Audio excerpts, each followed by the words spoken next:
ہم ایک خاص سیریز کو سن رہے ہیں خدا کے پیغام میں سے، اور اس کا نام کیا ہے؟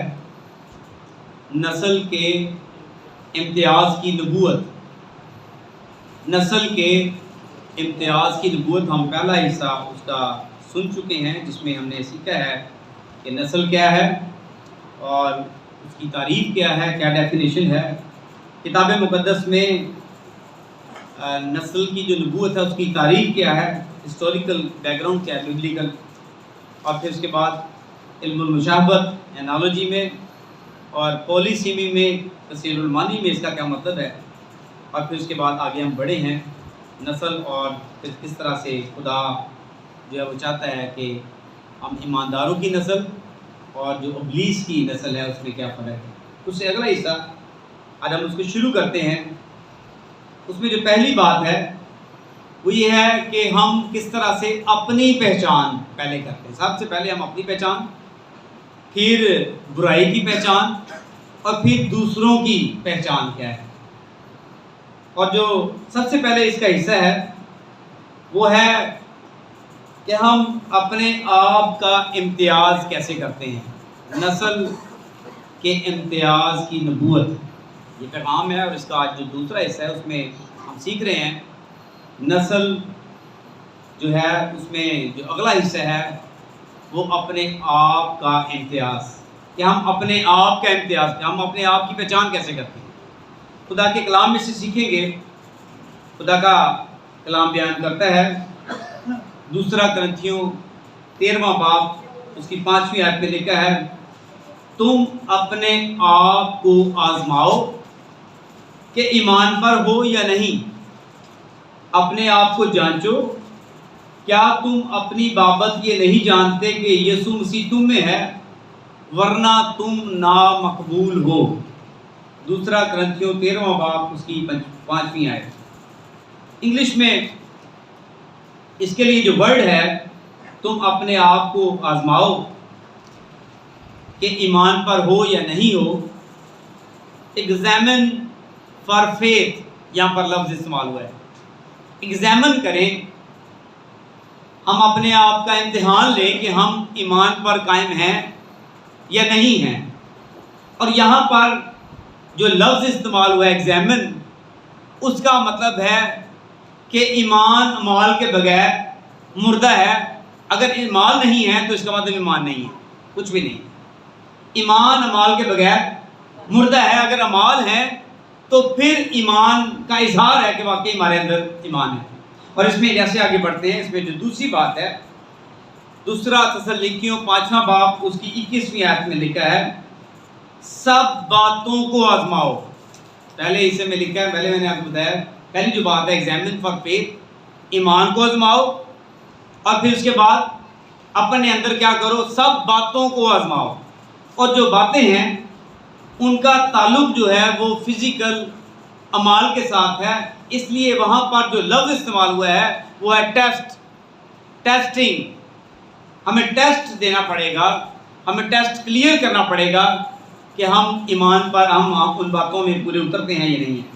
سب باتوں کو آزماؤ، جو اچھی ہو اسے پکڑے رہو، جو اچھی ہو اسے پکڑے رہو۔ اور یاد رکھیں کہ یہ دونوں ہی سے بڑے اہم ہیں، ایگزامن فار فیتھ اور ٹیسٹنگ جو ہے وہ کس کے لیے، for actions. Testing for actions اور ایگزامن فار فیتھ، یہ دونوں اس سے بڑے اہم ہیں، لیکن ان دونوں کا تعلق جو ہے وہ روٹین کے ساتھ ہے۔ اور ہم لوکا کی انجیل اس کا 9واں باب 23ویں آیت سے جب پڑھتے ہیں تو وہاں پر لکھا ہے، خداوند یسوع مسیح کا فرمان ہے، انہوں نے فرمایا، اور اس نے سب سے کہا، اور اس نے کس سے کہا؟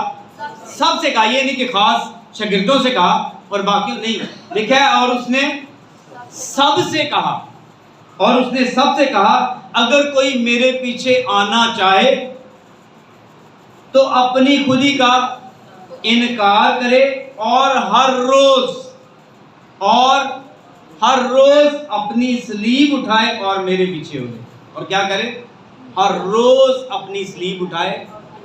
اس کا مطلب کہ ہر روز صلیب اٹھانی پڑے گی، ہر روز، خاص وقت نہیں، ہر روز صلیب اٹھائے۔ یہ یسوع مسیح کا یہ ہمارے آقا کا ہمارے لیے فرمان ہے کہ ہر روز کیا کرے؟ کس کی سلیب اٹھائے؟ ہم یسوع کی سلیب نہیں اٹھا سکتے، یہ بات یاد رکھیں۔ یسوع کی سلیب یسوع نے ہی اٹھائی، کوئی نہیں اٹھا سکتا۔ وہ یسوع کا کام ہے، اس نے ہمارے لیے جان دے دی، یہ اس کا کام ہے تاکہ ہمارے گناہ معاف ہو جائیں۔ یہ ایک ڈفرینٹ بات ہے، لیکن یہاں پہ یسوع مسیح کیا کہتے ہیں کہ اپنی خودی کا انکار کرے اور ہر روز اپنی سلیب اٹھائے اور میرے پیچھے بڑھے۔ اور جو سلیب ہے وہ کیا ہے؟ یاد رکھیں گریک ٹرانسلیشن کے مطابق we are to die to self daily. we are to die to self daily یعنی ہر روز اپنے آپ کو مارنا۔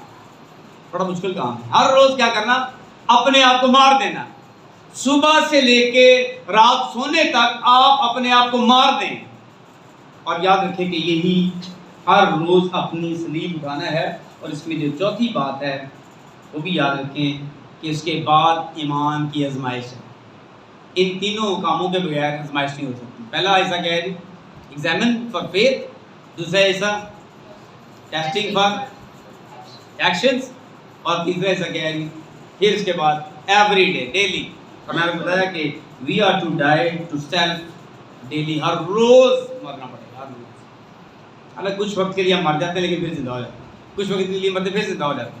اور یہاں پر خدا کا کلام کہتا ہے، پہلا پطرس پہلا باب 7ویں آیت میں لکھا ہے، اگرچہ اب چند روز کے لیے، کیا ہے جی؟ اگرچہ اب چند روز کے لیے ضرورت کی وجہ سے طرح طرح کی آزمائشوں کے سبب سے تم غمزدہ ہو۔ تم کیا ہو؟ غمزدہ ہو، کیونکہ طرح طرح کی آزمائشیں ہیں، اور یہ اس لیے ہے کہ تمہارا آزمایا ہوا ایمان، اب کہاں پر آپ کی پیک آ گئی ہے؟ آزمائے ہوئے ایمان پر، اور لکھا ہے تمہارا آزمایا ہوا ایمان جو آگ سے آزمائے ہوئے فانی سونے سے بھی بیش قیمت ہے، یسوع کے ظہور کے وقت تعریف، جلال اور عزت کا باعث ٹھہرے۔ یسوع مسیح کے ظہور کے وقت کیا ہوگا جی؟ لکھا ہے تعریف، جلال اور عزت کا باعث ٹھہرے۔ یہاں تک ہم پہنچتے ہیں۔ Examine for faith, testing for actions, اور پھر ڈائی، لکھا ہے ڈائی ٹو سیلف ڈیلی، ہر روز مرنا سلیب اٹھا کر۔ پھر ہم پہنچتے ہیں کہاں پر جی؟ ایمان کی آزمائش تک۔ اور خدا کا کلام کہتا ہے کہ ہمارا جو فیتھ ہے وہ کیا ہے جی؟ کیسا؟ بیش قیمت ہے۔ ہم بیش قیمت فیتھ لے کر پھر دیں جس کی قیمت نہیں ہے۔ اور جیسے ہم دوسرے حصے میں جاتے ہیں، غزل الغزلات اس کا 5واں باب 15ویں آیت خوبصورت بات ہے، اور یہ سیلف انالیسس سے ایک اور آگے ایک سٹیپ ہے، اور یہ سٹیپ کیا ہے؟ خوبی میں رشک، خوبی میں رشک سرد ہے۔ بہت خوبصورت ہے، میں اس کو بڑھا، خوبی میں رشک جو ہے، رشک ہے مجھے بہت زیادہ، ہے نا، میں بہت آئی ایم سم تھنگ، خوبی میں کوئی خوبی ہے تو میں کہوں کہ میں بہت زبردست ہوں جی، اعلیٰ، ایسا نہیں۔ خوبی میں رشک سرد ہے، یہ غزل الغزلات کی بہت خوبصورت آیت ہے، مجھے یہ بڑی پسند ہے۔ خوبی میں رشک سرد ٹھنڈا ہے، ختم ہو جاتا ہے، یہ کچھ بھی نہیں ہے، ختم ہو جاتا ہے۔ اور اس میں ہم دیکھتے ہیں زبور 37واں، اور یہاں پر جو امتیاز ہے وہ بدی کی، برائی کی پہچان ہے۔ اور یہاں پہ زبور 37واں پہلی آیت میں لکھا ہے، بدی کرنے والوں پر رشک نہ کر، بدی کرنے والوں پر رشک نہ کرو جی، وہ ایسے ہو گیا، وہ ایسے ایسے رشک نہ کر۔ اور یہاں پر جو ہے خدا کا کلام بیان کرتا ہے، خوبصورت بات ہے، وہ کہتا ہے کہ یہ رشک جو ہے out of fear of those who do evil, کیا؟ آؤٹ آف فیئر، یہ رشک جو ہے نا دوسروں میں رشک کرنا، وہ کہتے ہیں آؤٹ آف فیئر، اس فیئر سے نکلا، رشک نہ کر۔ رشک دوسروں پر جو ہے وہ ہم خوف سے، اس کو آؤٹ آف فیئر، یہ آؤٹ آف فیئر کی بات ہے۔ اور جیسے ہم آگے بڑھتے ہیں وہاں پر ایک اور جگہ پر لکھا ہے، یہاں پہ لکھا ہے تیرا دل گنہگاروں پر رشک نہ کرے، مثال 23واں باب 7ویں ہے، لکھا ہے encourage us to fight temptation، اور لکھا ہے don't focus on sinners around you، کہ تو ان پر فوکس ہی نہ کر، انکریج نہ کر، آؤٹ آف فیئر چلا جائے، رشک کی باتیں ساری، اور تو شریروں پر رشک نہ کرنا ہے، مثال 24واں باب۔ ظاہری ایمان میں جو سانپ کی نسل ہے وہ بڑی امپورٹنٹ ہے، اس کو جب تک ہم فائنڈ آؤٹ نہ کریں، سرچ میں نہ جائیں یہ کیا، یہ جو نسل ہے یہ کہاں پر ہے، لیکن خدا کا کلام بیان کرتا ہے کیونکہ یسوع مسیح گنہگاروں کے واسطے ہے۔ خدا کا کلام جو ہے وہ اس طرح سے بیان کرتا ہے۔ یسوع مسیح نے کیا کہا لوکا کی انجیل 19واں باب جب ہم پڑھتے ہیں 10ویں آیت میں اس لیے آیا تاکہ گنہگاروں کو، میں ابن آدم اس لیے آیا تاکہ ڈھونڈنے اور نجات دینے کے لیے آیا۔ وہ ڈھونڈنے اور وہ گنہگاروں کو ڈھونڈنے اور نجات دینے، کوئی وہ کو ڈھونڈنے اور نجات، کوئی ہوئے لکھا ہے لیکن گنہگاروں کو ڈھونڈنے، کوئی ایک گنہگار ہے۔ اور یہاں پر یاد رکھیے کہ مقدس یوحنا بپتسمہ دینے والے کا فرمان کیا ہے۔ اگر آپ متی کی انجیل پڑھیں تو وہاں پر لکھا ہے مگر جب اس نے بہت سے فریسیوں اور صدوقیوں، مگر اس نے کیا کیا، جب بہت سے فریسیوں اور صدوقیوں جو بہت عالم تھے، عالم شرع تھے، علم رکھتے تھے، صدوقیوں، فریسیوں اور صدوقیوں کو بپتسمے کے لیے اپنے پاس آتے دیکھا تو ان سے کہا اے سام کے بچوں، تم کو کس نے جتا دیا کہ آنے والے غضب سے بھاگو؟ ان کو کیا کہا؟ اے سام کے بچوں، تم کو کس نے جتا دیا کہ آنے والے غضب سے بھاگو؟ لیکن اس کے ساتھ ہی ایک اور بات ہے جو 3 حصوں میں بیان کی فرمائی۔ اس میں پہلا حصہ کیا ہے؟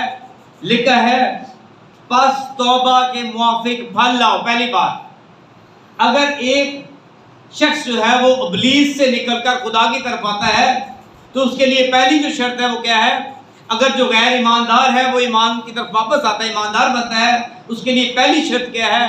پہلی شرط یہ ہے کہ پس کیا کرو؟ توبہ کے موافق پھل لاؤ۔ توبہ کے موافق، یہ پہلا حصہ ہے، پھل لاؤ۔ پھل بڑا امپورٹنٹ ہے، توبہ کے موافق پھل لاؤ۔ دوسری بات اور لکھا ہے اور اپنے دلوں میں یہ کہنے کا خیال نہ کرو کہ ابراہیم ہمارا باپ ہے، کیونکہ میں تم سے کہتا ہوں کہ خدا ان پتھروں سے بھی ابراہیم کے لیے اولاد پیدا کر سکتا ہے۔ اس کا مطلب یہ ہوا کہ جو دوسری بات ہے وہ پھر خودی کا انکار ہے، آئی ایم سم تھنگ ہے نا یہ، اور یہاں پہ وہ کہتا ہے کہ یہ خیال نہ کرو کہ ہم کہیں گے ابراہیم کی نسل سے ہیں، ایسا نہ کرو۔ توبہ کے موافق پھل لاؤ اور اپنی خودی کا انکار کرو کہ ہم ابراہیم کی نسل، یہ نہیں۔ ابراہیم کے لیے خدا کیا کر سکتا تھا؟ مقدس یوحنا نے کیا کہا؟ پتھروں سے بھی اولاد پیدا کر سکتا۔ اور جو تیسری بات ہے پھر اس نے بتایا کہ جو میرے بعد آنے والا ہے میں اس لائق نہیں کہ اس کی جوتی کو دسواں بھی کھولوں، میں اس لائق نہیں، وہ مجھ سے بہت زیادہ اونچا ہے، میں بہت نیچا ہوں، میں اس لائق نہیں۔ اور خدا کا کلام بیان کرتا ہے کہ تیسری بات فریسیوں اور صدوقیوں کے لیے کہ یسوع مسیح کو قبول کر لو، یسوع مسیح کی قبولیت کی بات۔ یہ 3 حصے ہیں اور مقدس متی ہی کے انجیل میں لکھا ہے، متی 19واں باب اس کی 30ویں آیت میں لکھا ہے اول آخر ہو جائیں گے اور آخر ایک اور سچویشن ہے۔ اس کا مطلب کہ کتنا ہمیں اٹیچمنٹ کی ضرورت ہے، کتنا ہم خدا کے ساتھ جڑے رہیں۔ اور پھر اس کے تیسرے حصے میں جاتے ہیں، پھر ہم انالیسس پہ آتے ہیں۔ کون سے انالیسس پہ؟ پھر ہم آتے ہیں، ہم ڈفرنس دیکھتے ہیں کس کے اندر؟ اپنے اور دوسروں کے اندر۔ پہلا امتیاز کس کا ہے؟ اپنی روح کا، دوسرا امتیاز برائی کا، اور تیسرا امتیاز خدا کا کلام بیان کرتا ہے جب آپ اس کو پڑھتے ہیں، تیسرا امتیاز دوسروں کا امتیاز ہے، دوسروں کا امتیاز اور پہچان، ہم دوسروں کو کیسے لیتے ہیں۔ اور یہاں پر یسوع مسیح نے لوکا کی انجیل 6 باب 44ویں آیت میں انہوں نے فرمایا، خدا یسوع مسیح نے وہاں پہ بتایا اور کہا کہ اچھا آدمی اپنے دل کے اچھے خزانے سے اچھی چیزیں نکالتا ہے اور برا آدمی برے خزانے سے بری چیزیں نکالتا ہے، کیونکہ جو دل میں بھرا ہے وہی اس کے منہ پر آتا ہے۔ یہ ممکن نہیں کہ نہ آئے، جو کچھ اس کے دل میں اس کے منہ پر آتا ہے۔ اور اس کے لیے یسوع مسیح نے اسی اس کے تعلق سے جو مثال دی ہے وہ درخت کی دی ہے کہ اچھا درخت اچھا پھل لاتا ہے اور برا درخت برا پھل لاتا ہے۔ جب خشک سالی آتی ہے تو درخت کیا کرتا ہے؟ ہم سب زیادہ تر دیہاتوں سے تعلق رکھنے والے لوگ ہیں۔ جب خشک سالی آتی ہے تو اکثر میں پوچھتا ہوں لوگوں سے، لوگ کہتے ہیں جی وہ پھر اس کے بعد درخت بھی سوکھنا شروع ہو جاتے ہیں. کیا ایک دم سوکھنا شروع ہو جاتے ہیں یا ٹائم لیتے ہیں؟ ٹائم ٹیکنگ ہے. کیسے ہے؟ درخت جو ہے اس کی جڑ، وہ اپنی جڑ پانی کی طرف بہت زیادہ لمبی کرتا ہے اور اس کی جڑیں خشک سالی میں بہت زیادہ مضبوط ہو جاتی ہیں. ایسی ہی سچویشن میرے اور آپ کے ساتھ ہے. یہ دور حاضرہ جو ہے آپ کے سامنے، اس میں یہی سچویشن ہے ایمانداروں کہ ان کی جڑیں اور زیادہ ایمان کی، اس پھلدار درخت کی جڑیں اور زیادہ زمین میں مضبوط ہوتی چلی جائیں. اور یاد رکھیں کہ یہاں پر جب ہم دیکھتے ہیں پھل کیونکہ کسی چیز کے نتیجے کا اظہار ہے، لیکن اضاء میں جو خاص بات ہے وہ یسوع مسیح نے بتائی ہے. دو باتیں اضاء میں، دو باتیں بتائی ہیں، ایک محبت اور دوسری معافی. ایک کون سی جی؟ محبت اور دوسری معافی. نہ محبت اور نہ معافی، محبت اور معافی، یہ بڑی اہم چیزیں ہیں دونوں، یہ بڑی اہم باتیں ہیں دو، یہ بڑی اہم خوبیاں ہیں دو، یہ بڑی اہم خصوصیات ہیں ایمانداروں کے اندر کہ وہ محبت کرتے ہیں. اس سچویشن میں، اضاء کی سچویشن میں، اضاء ثانی میں، پرسیکیوشن میں وہ کیا کرتے ہیں؟ وہ معاف کرتے اور محبت رکھتے ہیں، محبت رکھتے اور معاف کر دیتے ہیں. اور یاد رکھیں کہ جیسے وہ آگے ہم بڑھتے ہیں، خدا کا کلام وہاں پر آ کر روک دیتا ہے اور کہتا ہے فریب نہ کھاؤ، فریب نہ کھاؤ، بری صحبتیں اچھی عادتوں کو بگاڑ دیتی ہیں. یہ بڑی اہم آیت ہے آج کی. فریب نہ کھاؤ، بری صحبتیں اچھی عادتوں کو بگاڑ دیتی ہیں. پہلا کرنتھیوں 15 باب 33ویں اور 34ویں بھی آیت ہے، بعد میں ہم پڑھیں گے. خدا کا کلام کہتا ہے، پڑھ بھی لیں ہم اس کو، زیادہ اچھا ہے، بڑا اچھا لکھا ہے وہاں پر. پہلا کرنتھیوں 15 باب 33ویں آیت آپ نے یاد کی ہے، کون سی ہے؟ فریب نہ کھاؤ، بری صحبتیں اچھی عادتوں کو. 34ویں آیت اور جگہ بڑھ جاتا ہے بات، بڑھاتے ہیں بات یہاں. راست باز ہونے کے لیے ہوش میں آؤ، راست باز ہونے کے لیے ہوش میں آؤ اور گناہ نہ کرو، کیونکہ بعض خدا سے ناواقف ہیں. میں تمہیں شرم دلانے کو یہ کہتا ہوں. پہلا کرنتھیوں اس کا 15 باب اس کی 33ویں اور 34ویں آیت کمال آیات ہے. اور یاد رکھیں کہ یہاں پر لکھا ہے do not be deceived, do not be deceived, bad company ruins good moral, ruins good moral. اور یہاں پہ لکھا ہے آگے جیسے آپ بڑھیں، وہ کہتا ہے do not be misled, bad company corrupts good character. تو بعض اوقات ہمارے کریکٹر کو کرپٹ کر دیتی ہے، اچھے کردار کو خراب کر دیتی ہے. اور یہاں پر اگر آپ اس کو دیکھیں تو یہ ایول کمیونیکیشن ہے. ایول کمیونیکیشن بڑی خطرناک ہے. ان میں بہت ساری باتیں ہیں.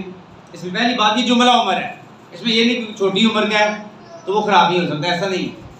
یہ چھوٹی عمر سے بڑی جملہ عمر کے لوگ ہیں، مرد اور عورت. اور یاد رکھیں کہ یہ جملہ عمر، اس کا تعلق ہر عہدے کے ساتھ، اس کا تعلق ہر وقت کے ساتھ، اس کا دوسروں کے ساتھ ریلیشن شپ. اس میں سب سے اہم گفتگو 5 باتیں ہیں. اس سے ہم کیا کرتے ہیں؟ بری صحبتوں کے شکار ہو سکتے ہیں. بری صحبتیں اچھی عادتوں کو بگاڑ دیتی ہیں. اپنے اور دوسروں کے ساتھ جو ہمارے ریلیشن شپ ہیں ان پر ہمیں دھیان کرنے کی ضرورت ہے. یاد رکھیں کہ جب بھی ہم سنتے ہیں اس میں چاہے کوئی بھی شخص ہے، بندہ کہ وہ خادم بھی ہے، اس کو بھی ضرورت ہے کہ وہ اس پر عمل کرے. بری صحبتیں اچھی عادتوں کو جب ہم سنتے ہیں، یہ گفتگو بڑی اہم ہے. اس میں جب ہم بات کو سنتے ہیں تو وہ اثر انداز ہوتی ہے، یہ نیچرل ہے. اگر آپ علم النفسیات پڑھیں تو یہ گہرے طور پر ہمارے دماغ پر جو بات ہم سنتے ہیں وہ تھوڑی بہت اثر ضرور کرتی ہے. اس میں ان ڈیٹیل نہیں ہونا چاہتا. اور یہاں پر آپ یاد رکھیں کہ مثالیں خدا کے کلام میں موجود ہیں. مقدس لوط، سدوم اور عمورہ میں mismatching in relationship, mismatching ہے، کوئی ریلیشن شپ اس لیول پر ڈیولپ نہیں. اور خدا نے کیا کہا کہ تو جلدی سے یہاں سے نکل اپنی بیوی اور بیٹیوں کو یہاں سے لے کر نکل جا۔ اس کی ریلیشن شپ کہاں پر تھی؟ مقدس لوط کی مقدس ابراہیم کے ساتھ بابرکت ریلیشن شپ، خدا برکت دیتا ہے۔ مقدس یعقوب کی اپنے سسر کے ساتھ ریلیشن شپ، اور اس کے سسر کو پتہ چل گیا کہ اس کے باعث میرے گھر میں برکت ہے۔ بعض لوگوں کی ریلیشن شپ آپ کے لیے برکت کا باعث ہے، اور بعض لوگوں کی ریلیشن شپ آپ کے لیے پریشانی اور گناہ کا باعث ہے۔ بری صحبتیں اچھی عادتوں کو بگاڑ دیتی ہیں، اور وہاں پر مقدس موسیٰ کے 2 شاگرد اور ان کی ریلیشن شپ، مقدس یشوع اور مقدس کالب، خوبصورت ریلیشن شپ، اور پھر ہم مقدس ایلیا اور مقدس الیشا کے ریلیشن شپ، لیکن اس سے بہت بڑھ کر ہمیں خداوند یسوع مسیح کے ریلیشن شپ، کن کے ساتھ؟ اپنے شاگردوں کے ساتھ۔ یوحنا کی انجیل 17ویں باب میں لکھا ہے کہ میں ان میں سے کسی کو بھی نہیں جانے چھوڑنا چاہتا، ان میں سے ایک بھی نہیں چاہتا کہ یہ ہلاکت کے فرزند بن جائیں، یہاں تک کہ وہ یسوع مسیح یہودا اسکریوتی کے بارے میں بھی یہ چاہتے تھے۔ انہوں نے کہا کہ اچھا تھا، بہتر تھا، ابن آدم کے ساتھ تو جیسا لکھا تھا ویسا نہیں، مگر افسوس اس پر جس کے باعث یسوع مسیح اس کے لیے بھی اچھا سوچتے تھے۔ اس کا مطلب کہ آج میری اور آپ کے لیے بڑی اہم جگہ ہے، اور یہ اہم وقت ہے جس میں شاگرد آپ دیکھیں ماحول کیسا ہے، خشک سالی بہت زیادہ بڑھ رہی ہے، باقی چیزیں تو ہیں لیکن اس کے ساتھ خشک سالی بھی، مسائل بہت زیادہ بڑھ رہے ہیں۔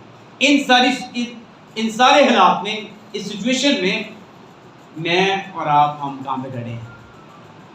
ہمارا سیلف انالیسس کیا ہے؟ میرے لیے پہچان کیا ہے؟ میں کیا ہے؟ دوسرے نمبر پر کیا ہے؟ نہ صرف یہ بلکہ اس کے بعد پھر بدی کے بارے میں میرا کیا انالیسس ہے، اور پھر دوسروں کے ساتھ ریلیشن شپ میں میرا کیا انالیسس ہے۔ آئیں اپنے آپ کو بھی چیک کریں تاکہ ہم جان سکیں کہ نسل کے امتیاز کی نبوت کیا ہے۔ خداوند آپ کو اس کلام کی وسیلے سے برکت دے۔